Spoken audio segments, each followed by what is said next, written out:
Assalamualaikum warahmatullahi wabarakatuh.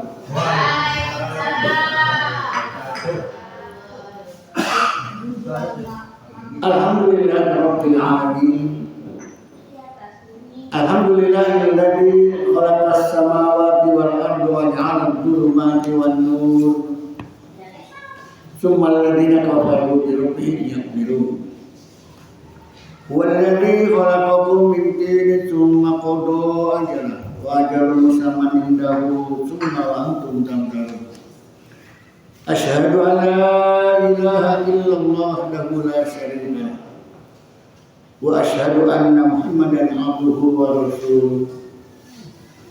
Allahumma shalli wa sallim wa barik ala sayyidina Muhammadin wa ala alihi wa sahbihi ajma'in, amma ba'du. Puji syukur kita panjatkan kehadirat ilahi Rabbi atas karunia dan nikmat yang Allah berikan kepada kita. Berbagai kenikmatan yang kita rasakan, namun yang namanya nikmat iman tidak semua orang dapatkan. Berbahagialah Bapak dan Ibu jamaah Majelis Taklim Sunan Gunung Jati, Paguyuban, Kecamatan Lemawungkuk, Kota Cirebon yang dimuliakan Allah, pagi ini di Ahad yang ke-200, yang ke-2040. Berarti sudah berapa puluh tahun kajian Majelis Taklim ini, ke-2040. Luar biasa ya. Dan disiarkan langsung melalui FM, radio Pemanjat FM LSK, frekuensi 107,90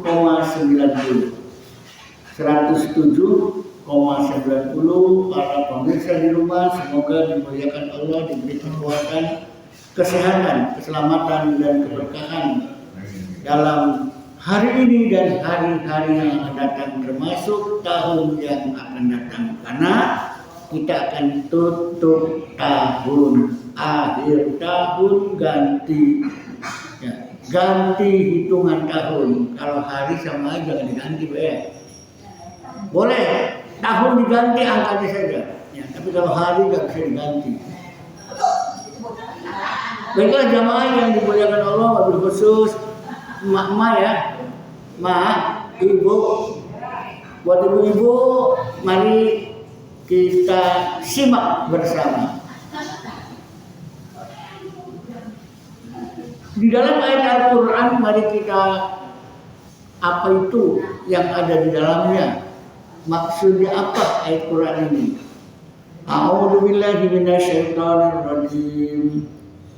Ya ayyuhalladzina amanu taqullaha wa tanzur nafsum ma qaddamat lighad wattaqullaha innallaha khabirun bima ta'malun.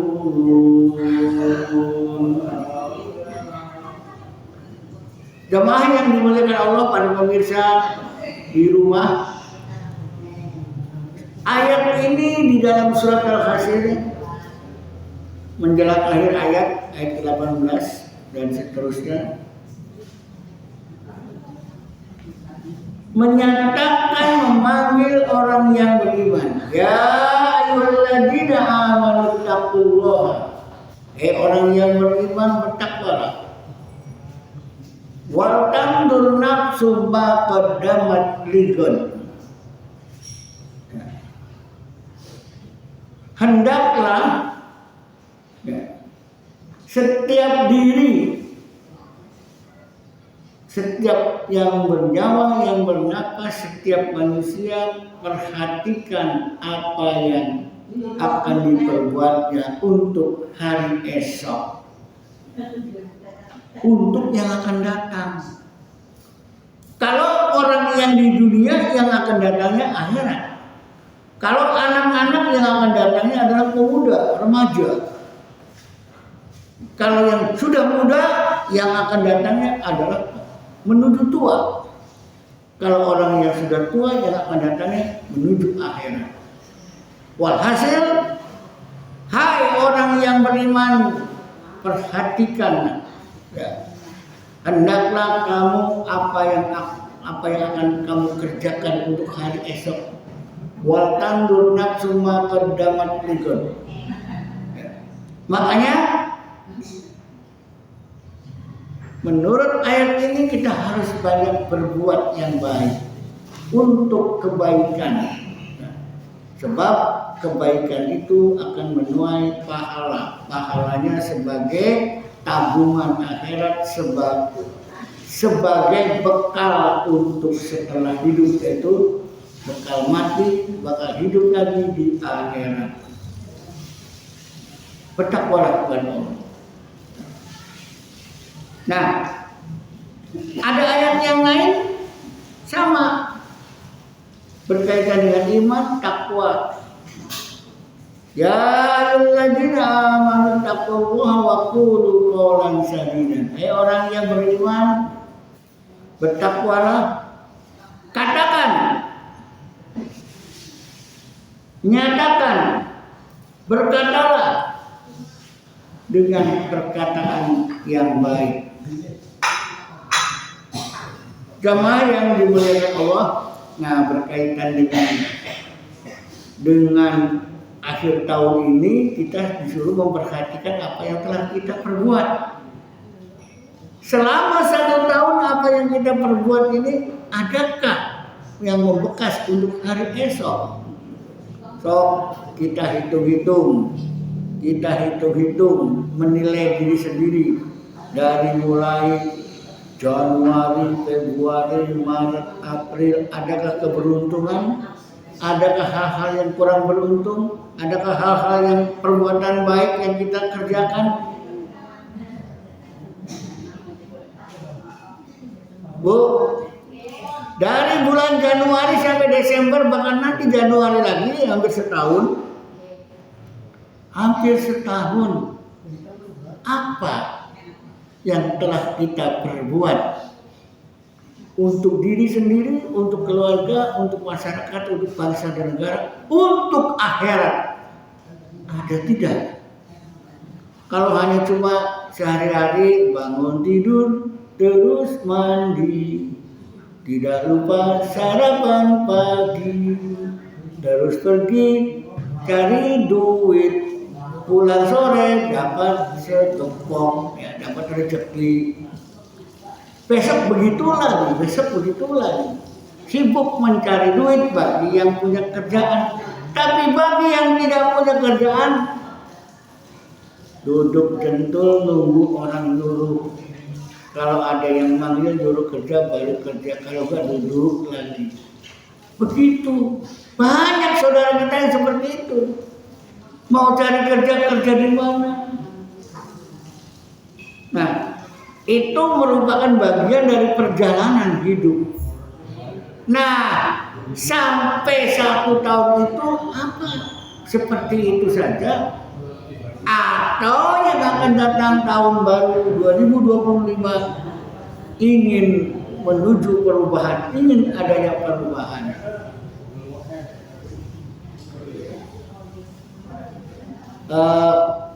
Ngobrolnya nanti dulu, Bu.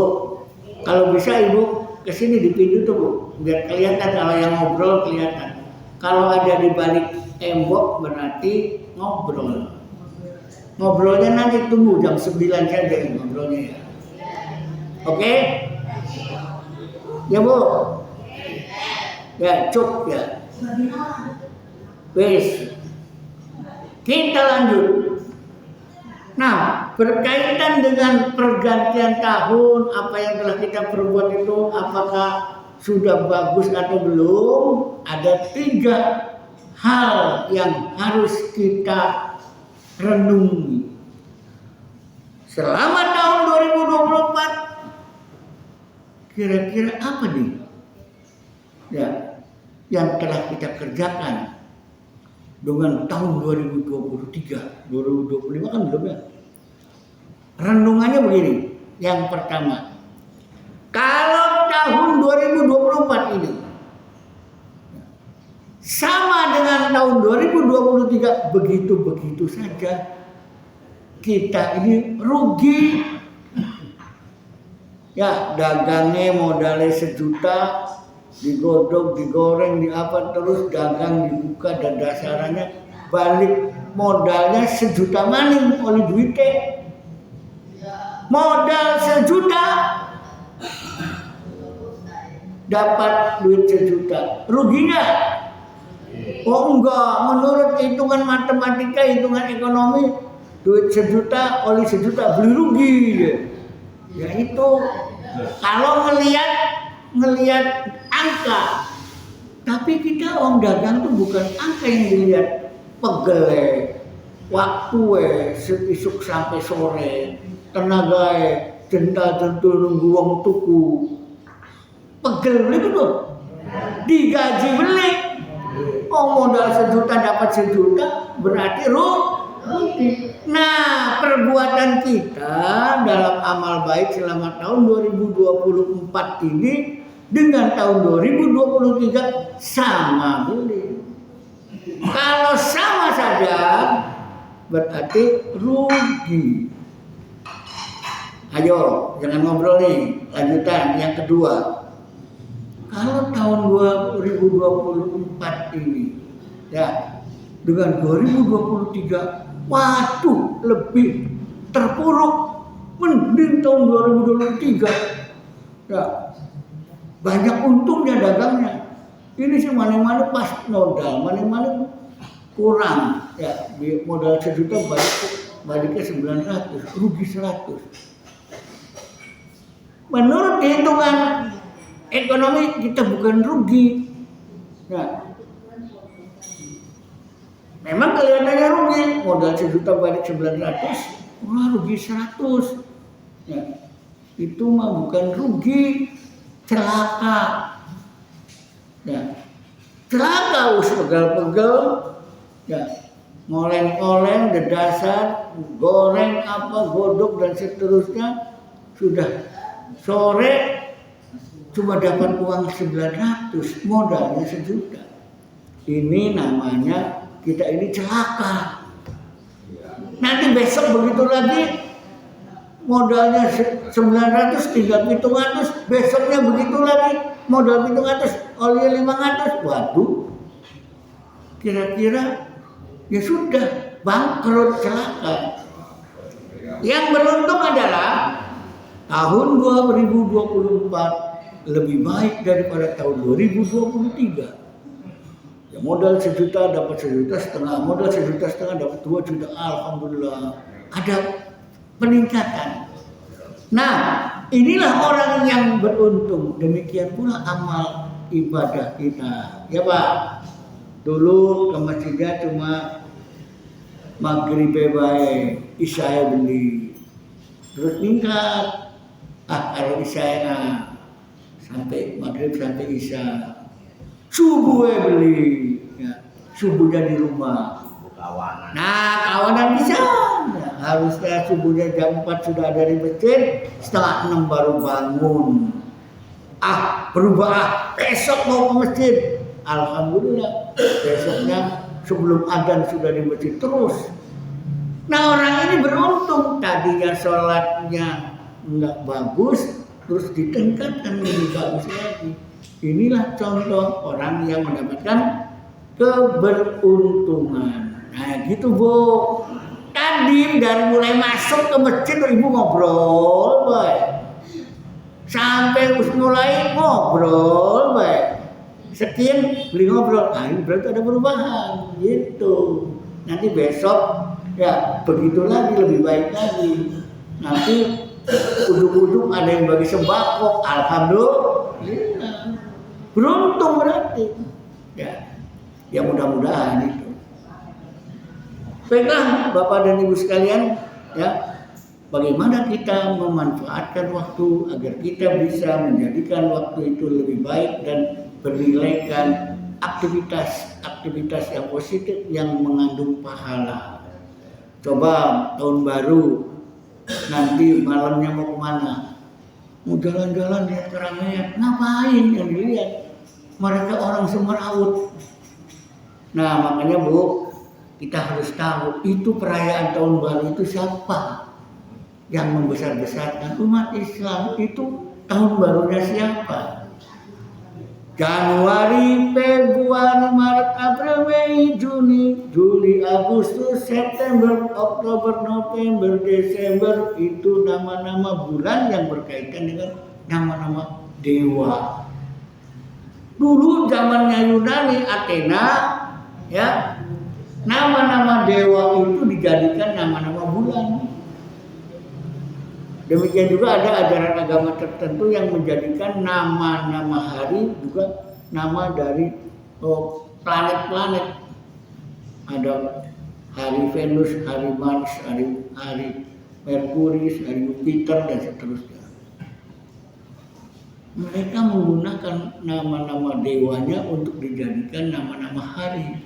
Nah, mari kita lihat macam-macam apa yang terjadi manusia di dunia ini dalam menghitung tahun, hari, pekan, dan bulan.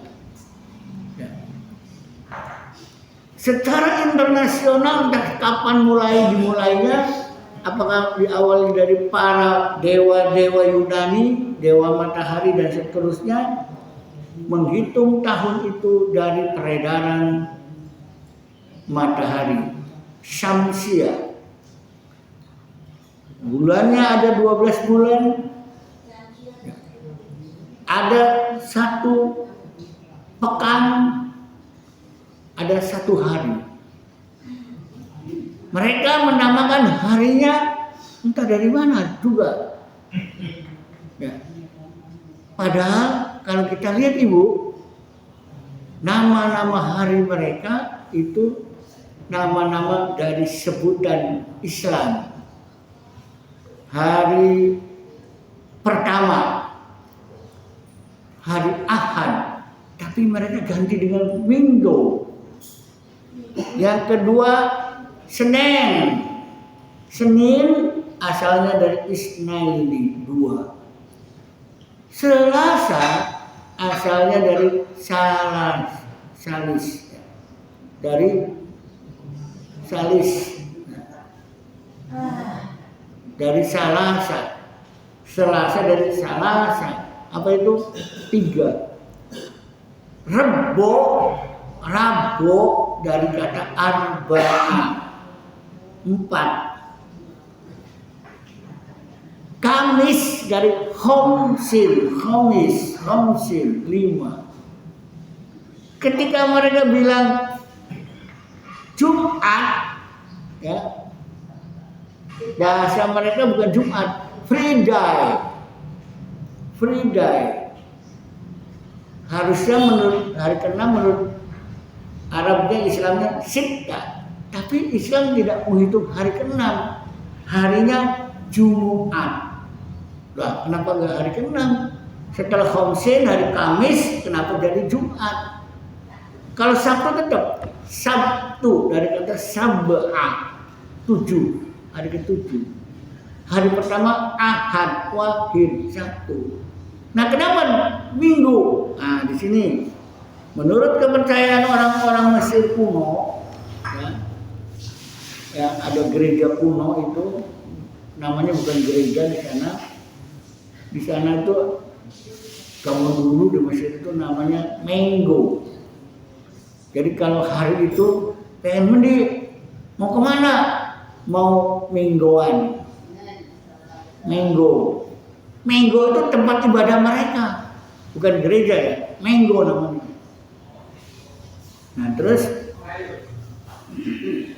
karena kebiasaan satu pekan sekali, ya, dia pergi ke Minggu untuk beribadah, orang-orang Nasrani, ya. Akhirnya terkenal hari itu hari Minggu. Mau hari Minggu. Padahal kita sudah punya Ahad, hari pertama. Tapi kemudian kalah populernya dengan kalender di mana-mana yang tadinya namanya Ahad dirubah Minggu. Ya. Nah, dalam dunia internasional bahasa Inggris itu hari, Ya, pakainya bahasa ya Sunday, Monday, Tuesday, ya Friday, ya Saturday dan seterusnya. Day apa? Pokoknya kalau day itu hari, termasuk hari Jumat, Friday, day, free. Nah, free itu kalau dalam bahasa Belanda namanya free, bebas. Dalam bahasa Inggris sama free. Dalam bahasa Cirebon, pre. Jadi hari Jumat itu pre, Pak. Ada sekolah, ada kerja, ada apa pre. Kudu Nah, di masyarakat lingkungan yang mayoritas Islam di Jawa dan sebagainya, termasuk di Cirebon, tadinya ada 2 sekolah madrasah yang perenya hari Jumat, Friday. Ya, hari Ahadnya masuk, liburnya Jumat. Dulu Darul Hikam. Tapi setelah 2010-an ya, 2008-2010 berubah liburnya hari Ahad. Tapi kalau Madrasah An-Nur Jaga Satru sampai sekarang masih hari Ahad, hari ini berangkat sekolah. Jumat libur, baru masih Jaga Satru. Karena apa? Karena komitmen pengurus yayasannya bagaimana tetap bertahan. Tidak ada alasan murid-muridnya bagaimana liburnya ke hari Ahad. Kalau hari Jumat libur sih nggak mau sekolah. Nah, walaupun yang daftar sedikit tetap hari Jumat libur. Ternyata banyak juga muridnya. Nah di sini ya. Karena apa? Karena pangsa pasarnya betul-betul orang tua murid yang betul-betul pengen ya, belajar, terserah sekolah diapain. Tapi kalau wali murid dan anaknya nggak mau, liburnya Jumat, saya pengen liburnya Minggu, ya, liburnya Ahad. Nah di sini kenapa? Karena memang kondisinya beda, pangsa pasarnya beda. Nah, Bapak dan Ibu sekalian, para pemirsa di rumah, malam pergantian tahun baru, kok umat Islam merayakan? Saya nggak merayakan, cuma jalan-jalan doang keliling kota lihat ramai-ramai. Tapi ada juga sekelompok yang kemudian mereka ya ikut memasang lilin, acaranya di malam gelap nyalakan lilin sambil duduk-duduk ngopi-ngopi, ngobrol-ngobrol. Kebiasaan nyalakan lilin itu dari agama apa? Kemudian niup trompet, tapi alhamdulillah sejak Covid ganti, sekarang nggak tahu ada lagi tuh. Tahun baru, bukan anak-anak saja yang beli, orang tua beli, ikut-ikutan, buat ramai di jalan sambil naik mobil, tiup trompet. Mudah-mudahan nanti nggak ada yang jual trompet. Trompet itu kebiasaan siapa? Ya.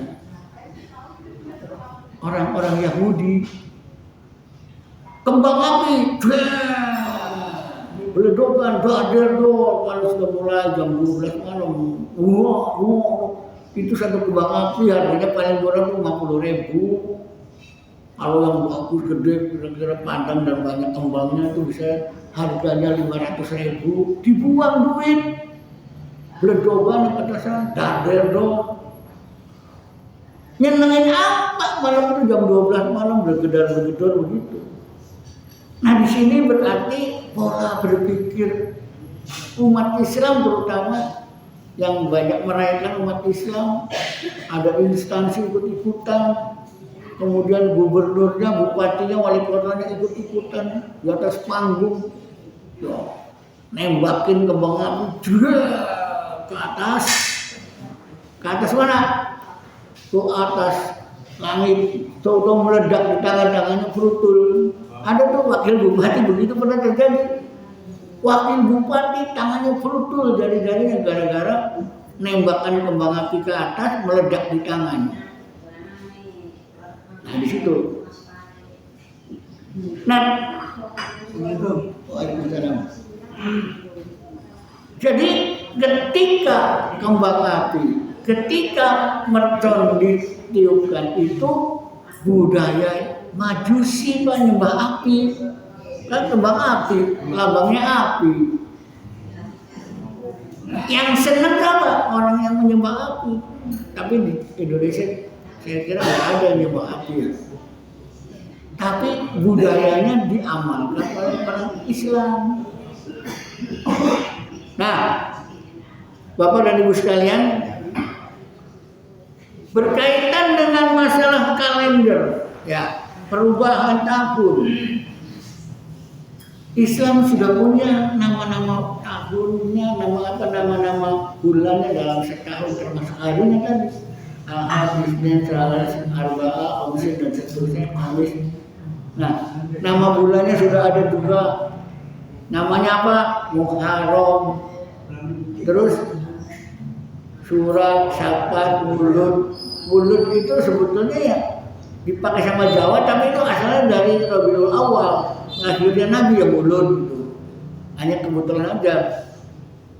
Hitungannya sama dengan kalender Islam, cuma nama Rabiul Awal jadi Mulud. Syawal Mulud, Jumadil Awal, Jumadil Akhir, Rajab, Roa, Ruha. Nah, Roa ada nggak Roa dalam bulan itu? Itu Roa ada di Kejawen, Roa. Kalau habis Rajab apa Pak? Bu? Apa? Syakban. Rajab, Syakban, Ramadan. Jadi kalau Roa itu bukan nama bulan kita, tapi sebutan orang Jawa. Ya. Bulan 9 dah. Bulan berapa Roa itu? Apa? Syakban, Ramadan. Ya. Syawal, Kapit, Rayakun. Kapit itu nggak ada nama bulan Islam, Kapit itu. Ya, ada nggak Kapit? Kapit itu istilah Jawa. Nah, Bapak dan Ibu sekalian, akhirnya apa? Kalender Jawa punya sendiri, kalender Hindu punya sendiri, kalender Nasrani umum punya sendiri. Pernah saya tanya, ada kalender yang jumlah harinya cuma 5 hari pasaran, tahunnya cuma 250-an, hari nggak sampai 350 hari yang nggak sampai. Mereka punya hari-hari pasaran. Sepekan, seminggu nggak 7 hari, 5 hari. Ya, Legi, Paing, Wage, Kliwon, Pon. Mereka ada hari istimewa yaitu Kliwon. Nah, ada satu aliran kepercayaan itu menggabungkan nama-nama hari dalam Islam, yaitu hari keempat Rebo, Arba'ah Rebo. Di hari keempat dalam Islam mereka hubungkan dengan hari pasaran mereka. Karena hari pasaran mereka itu Kliwon, maka ada Rebo Kliwonan. Nah, Rebo Kliwonan ini dijadikan hari pasaran. Kalau Rebo Kliwon rame, bikin acara ritual apa. Datanglah para dai menyampaikan ketika bagaimana berdakwah menghadapi masyarakat yang heterogen, yang campuran antara Islam, Hindu, kepercayaan lain dan sebagainya. Kristen belum datang saat itu, ya, karena Kristen datang itu kan abad ke-16. Islam mulai berkembang dari mulai abad 14-15 di Cirebon. Yang lain mungkin sudah di abad ke-8, 9 sudah ada. Di Aceh abad ke-7 sudah ada Islam, ya. Tahun 700 tuh. Kalau di Cirebon terkenalnya sekitar tahun 1400 sampai 1500-an. Nah, melihat orang-orang masyarakat itu malam Rebo Kliwon, kemudian sama dai juru dakwah kita dirubah. Maaf, kami juga punya hari pasaran, hari yang mulia, Sayyidul Ayyam. punya hari, yaitu hari Jumat. Bagaimana kalau yang kliwonannya, Rebo Kliwonnya diganti aja menjadi malam Jumat Kliwon. Jadi akhirnya sampai sekarang banyak ya di tempat-tempat tertentu ramai ketika malam Jumat Kliwon. Betul nggak Pak? Itu Kliwon itu nggak ada istilah dalam Islam.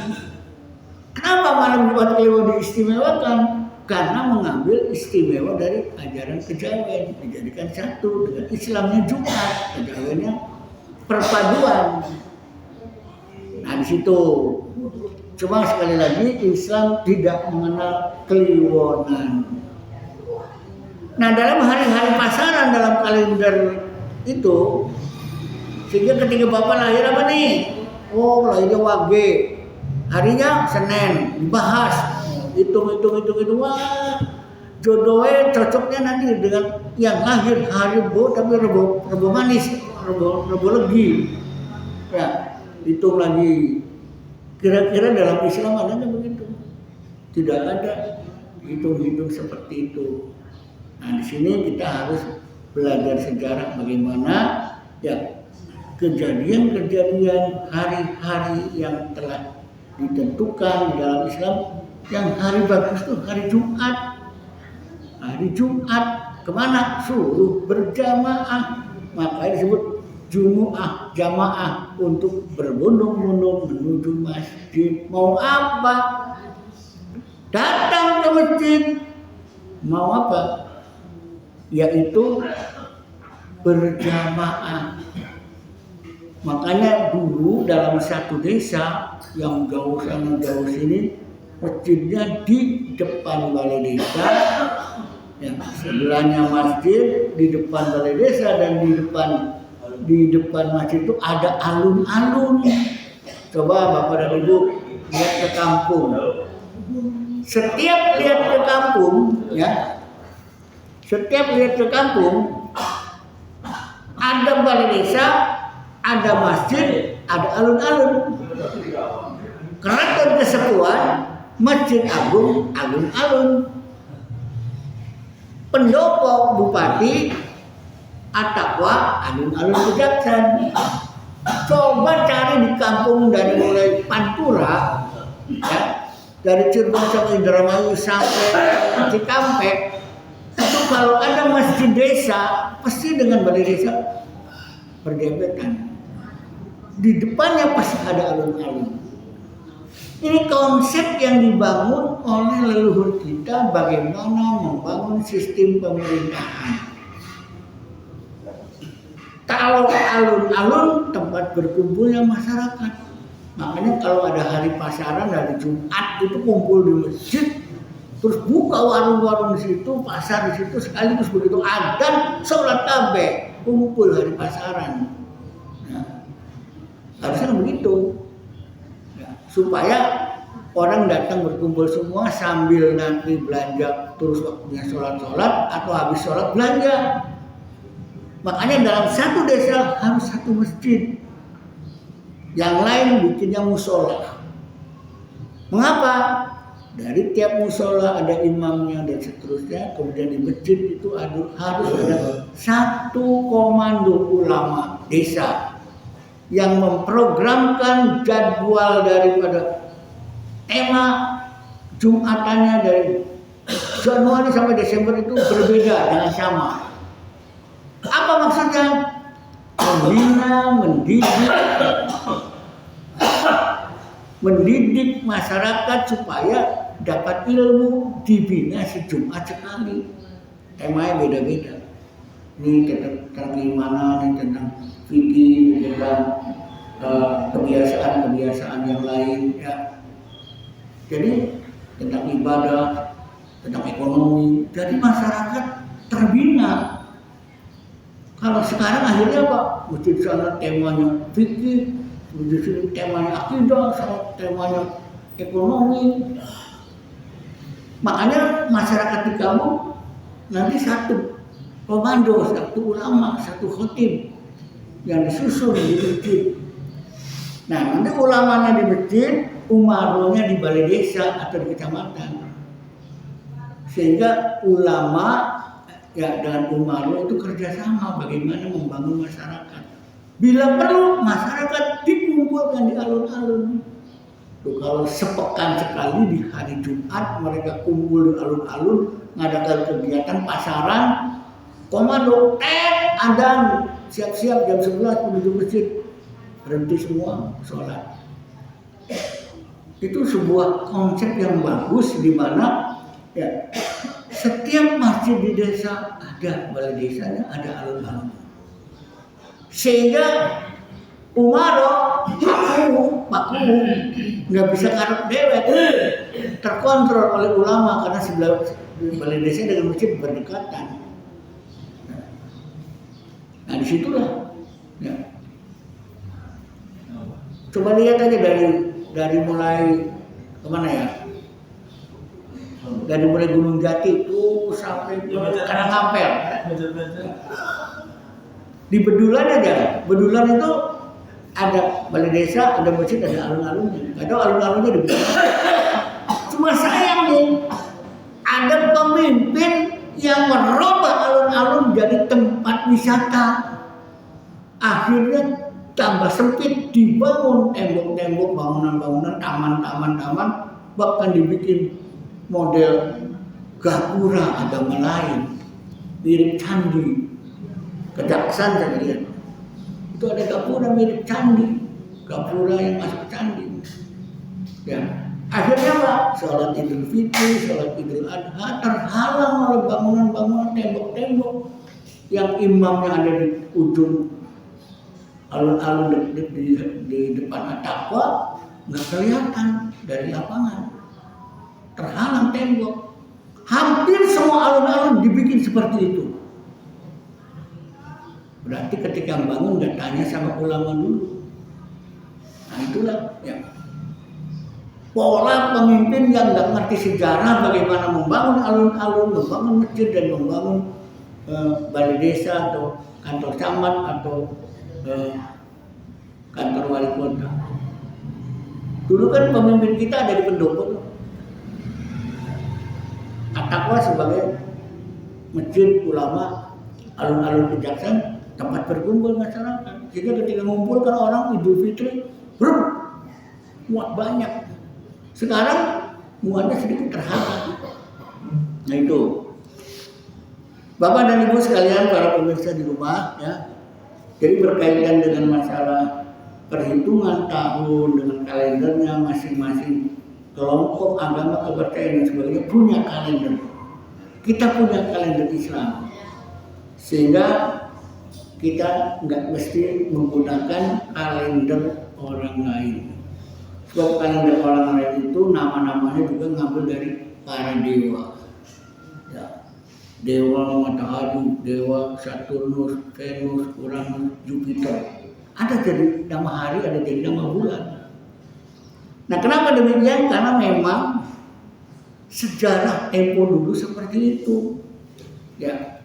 Sampai-sampai ada manusia yang titisan dewa, dihubungkan dengan nama bulannya, dihubungkan dengan kepercayaannya, dan dihubungkan dengan apa kepercayaan daripada keyakinan saat itu mereka. Contohnya, Kaisar zaman Yunani dan Athena itu, Kaisar adalah titisan dewa matahari. Titisan dewa matahari. Ya. Sehingga Kaisar itu dihormati sebagai dewa.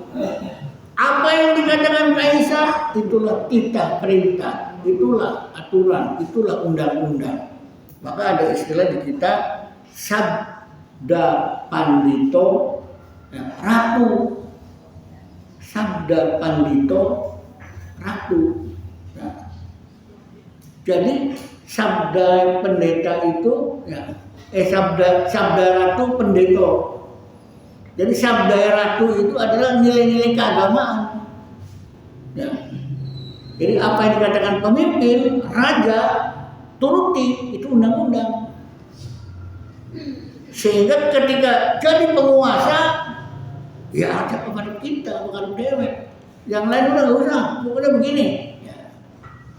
Mending kalau pemimpinnya pinter, memiliki wawasan, memiliki keilmuan, memiliki pokoknya semua seabrek-abrek apa yang dia katakan itu pas benar dan tidak menyalahi aturan. Sehingga ketika apapun ya nurut semuanya. Karena apa? Karena pemimpinnya pintar benar. Tapi kalau pemimpinnya kurang ilmu, kurang pengalaman, masih bau ya belum pernah banyak rekam jejaknya, terus mau mimpin apa kalau belum punya pengalaman? Nah di situ.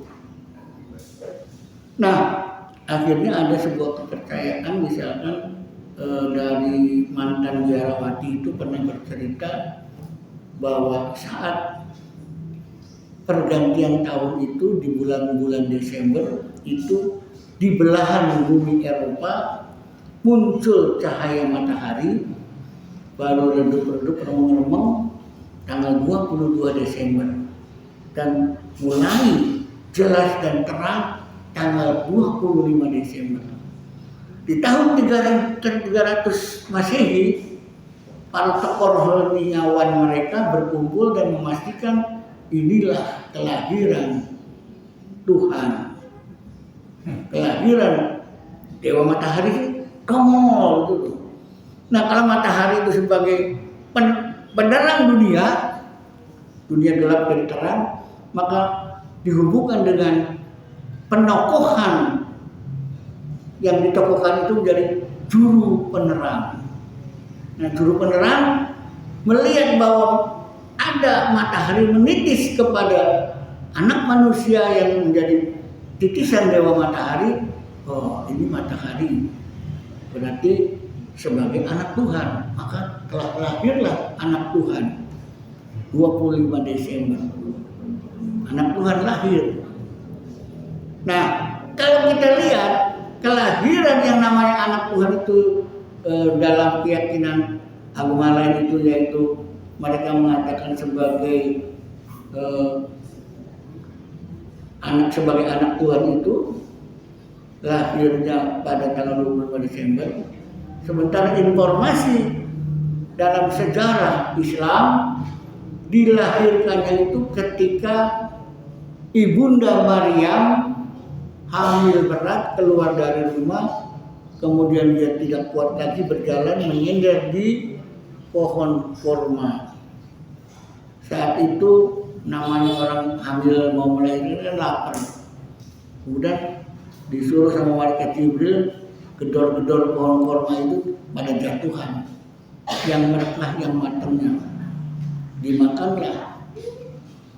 Ahli sejarah meneliti, oh kalau begitu ketika musim korma merekah dan berjatuhan itu adalah bulan Juli, bukan bulan Desember. Ada yang meneliti seperti itu.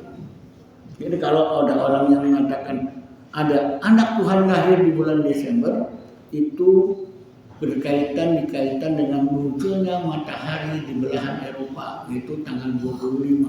Sebab karena anak Tuhan itu mirip dengan Dewa Matahari, dimirip-miripkan seperti tadi, ya, dimirip-miripkan bagaimana Rebo Kliwon dengan Tupat Kliwon. Nah, informasi Al-Quran bagaimana terhadap kepercayaan saudara-saudara kita yang menganggap Tuhan itu punya anak. Ternyata ya, jauh sebelumnya sudah ada informasi orang-orang Yahudi ya, menyatakan Uzair anak Allah. Allah itu punya anak. Jadi punya anak itu bukan saja satu Masehi ya, tapi Uzair anak Allah. Kemudian setelah berapa ratus tahun kemudian ya, lahirlah ya, satu Masehi, yaitu lahirnya anak yang bernama Isa Al-Masih dari perut Ibunda Maryam. Yang kemudian ada yang menganggap kepercayaan bahwa Isa Al-Masih yang lahir satu Masehi dianggapnya setelah 300 tahun ya, 300 Masehi baru ada konsensi kesepakatan para tokoh rohaniawan, mereka memutuskan bahwa Isa al-Masih anak Allah. Berarti sama dengan Uzair anak Allah. Kira-kira zaman sekarang ada lagi nggak anak-anak Allah? Ya, nggak ada kan?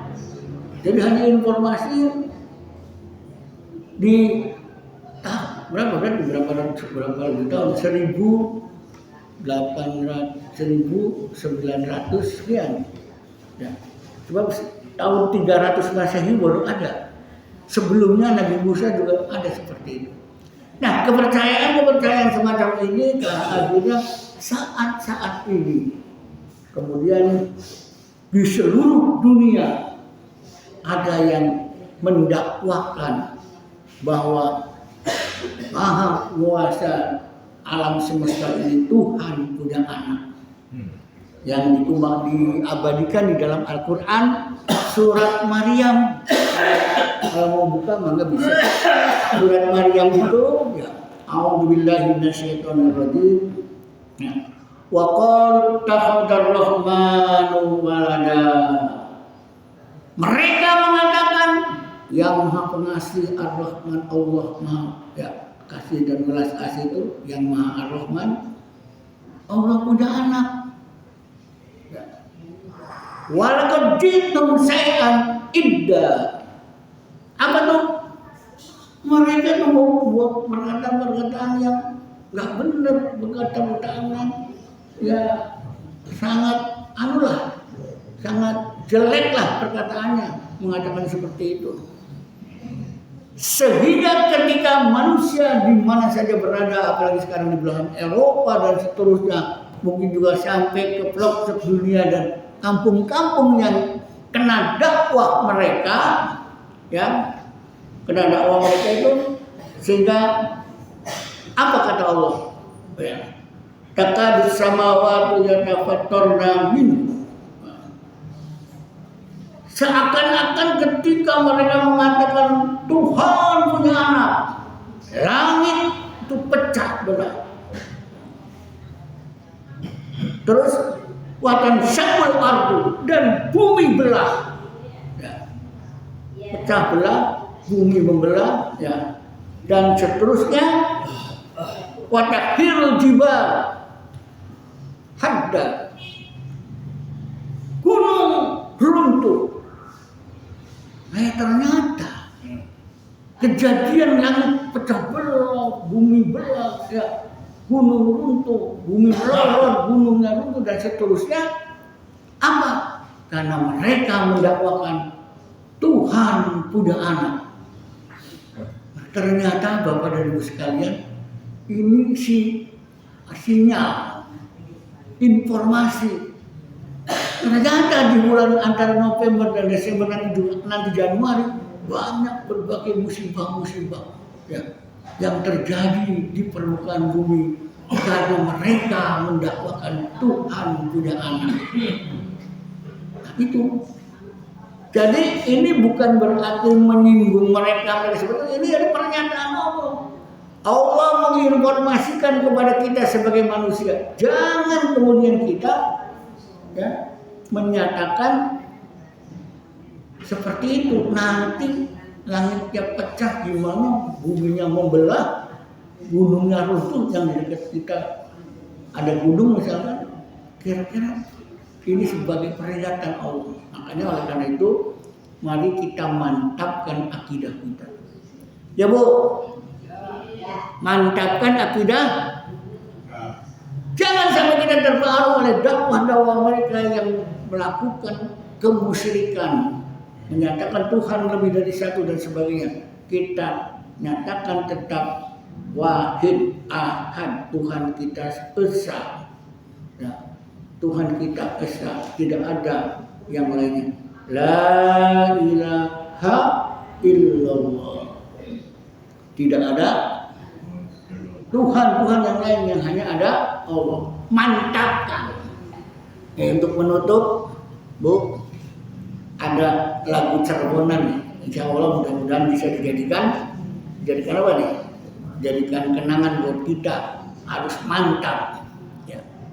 lagunya Abdul Azim cuma diganti. Bisa nyanyi bro?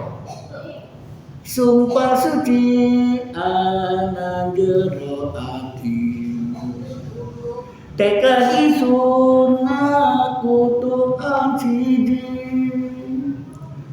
tudingin waktu zaman ajali, Allah itu berdiri sendiri. Asa sendiri, tidak ada Tuhan yang lain, kan begitu. Wong mukmin kabeh setuju, ajaran Islam yang paling jitu, sunnah Rasul perlu kita tiru, Quran itu alat pemersatu. Betul kan Pak? Hai umat Islam, bersatulah, inilah Quran, jangan berpecah belah. Kalau berpecah belah, ngeyel-ngeyelan, berarti kita bukan umat Nabi Muhammad.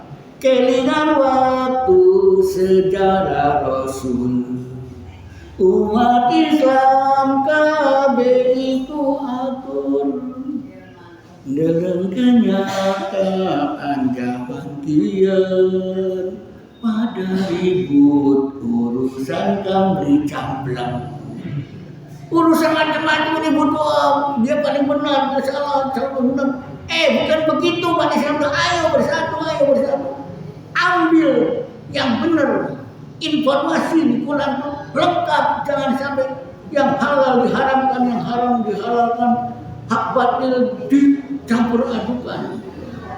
Benar salah anak kabeh ajaran ning jero Quran. Ada sampai salah pilih, bukan kita jadi rugi. Benar salah anak kabeh ajaran jero Quran. Ada sampai salah pilih, bukan kita jadi rugi. Hak batil haram-haram lengkap di Quran. Awas, jangan salah pilih yang hak. Itulah kesan ya buat kita orang Cirebon ya, ketika ingat Abdul Azim ingat lagunya, tapi syairnya dirubah. Demikian kurang lebihnya Bapak dan Ibu sekalian ya, sekedar untuk penyemangat kita, memantapkan akidah kita. Walaupun kita punya keyakinan seperti ini, kemudian kita tidak menghina dan mencaci agama lain yang tidak sesuai dengan keyakinan kita. Mereka punya keyakinan begitu, maka silakan. Kita toleransi. Toleransi itu membiarkan orang yang berbeda agama untuk berkeyakinan dan beribadah. Kita tidak boleh mengganggunya. Kita tetap bersahabat, bertetangga, bergaul. Ya, hubungan sosial baik dengan mereka yang berbeda agama. Itulah persatuan. Jangan disatukan keyakinannya, disatukan amal-amal perbuatannya yang kira-kira perbuatan Islam dicampur dengan perbuatan agama lain. Contoh mengucapkan salam dicampur aduk. Ya, kira-kira gimana? Ada ucapan salam, mengucapkan semoga artinya sang yang biasa atau semoga sang yang penguasa tunggal dan seterusnya diucapkan oleh kita. Masa kita mengucapkan salam agama lain yang menyanjung Tuhan agama lain? Nah itu yang mencampur adukan bahasa. Ya, padahal salam kan ibadah, kalau salam itu ibadah jangan dicampur-campur ya. Misalkan kita sesama muslim, assalamualaikum. Orang di luar Islam gak usah. Itu salam Islam itu mengandung ibadah. Ya. Kalau artinya assalamualaikum, selamat Anda saat ini selesai. Tapi bukan itu maksudnya. Assalamualaikum warahmatullahi wabarakatuh. Nih Bu, halo. Artinya semoga al-Islam menjadi agamamu, tetap diyakini, tetap menjadi agama aslimu, dan apa? Dan akan membawa berkah, kasih sayang dan berkah. Itu salam. Oke? Pas kurang lebih 1 jam, kurang 5 menit, Bapak dan Ibu sekalian ya. sekali lagi ya, kita mantapkan arti salam assalamualaikum warahmatullahi wabarakatuh itu artinya semoga arti Islam tetap menjadi keyakinan agamamu dan akan membawa keberkahan dalam kehidupan ya, membawa kasih sayang kepada kita sehingga hanya dengan Islam yang akan memberikan kasih sayang dan keberkahan begitu, sehingga salam antar agama itu kurang pas. Orang Islam ucapkan salam agama lain diucapkan orang Islam yang artinya menyanjung Tuhan yang lain, tidak menyanjung Allah, berarti ada penyimpangan. Sebetulnya kita mengucapkan salam sudah ada aturannya masing-masing, sehingga kalau dengan agama lain ketemu ya udah selamat pagi selesai, nggak usah assalamualaikum. Mereka merayakan hari agamanya misalkan selamat Natal, kita nggak usah ikut-ikutan mengucapkan selamat Natal. Kenapa? Menurut Buya Hamka itu haram hukumnya. Menurut ulama sekarang juga istimewa ulama 8 tahun 2024 juga dilarang, nggak boleh. Kenapa? Karena ketika kita mengucapkan selamat hari Natal, artinya apa? Artinya selamat telah lahir anak Tuhan di muka bumi. Kan Natal kan lahir anak Tuhan. Berarti kita mengakui dong hati kita. Tambah lagi begini, ya, saya juga sama, karena diberi selamat sama agama lain, selamat Idul Fitri. Ya bagi mereka mengucapkan selamat Idul Fitri nggak ada apa-apanya, nggak ada nilai akidah.